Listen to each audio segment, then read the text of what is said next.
Bidani enkokero. Nzali mutima gwange. Ate ndakirondanga kyaka. Yali kidebwengi. Naye bababbi. Kiki weebaza Katonda lwaki olitidde Nabbi Bidani enkokero? Byempiseemu bingi muzeeyi. Amen.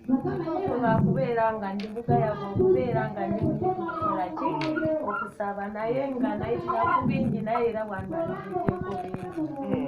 Naye sirina kyenkuwa. Kibadde kisaana nga kiriko mmere yaako. Naye lwambeera ne ngamba muzeeyi lyako.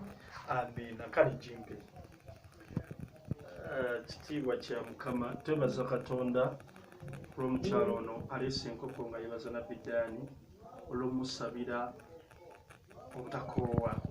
Ndi musanyufu bwe bali kuleeta nkoko kugiwaayo bangi abawona ne bateebaza naye gwe weebale kwebaza. So nkubiriza nammwe abali eyo olina ebizibu bya njawulo jangu wa Nabbi Bidani jankusabe tujja kuwangula. Aleese enkoko yiino naawe manyi bwonaawona ojja kuleeta twebaze.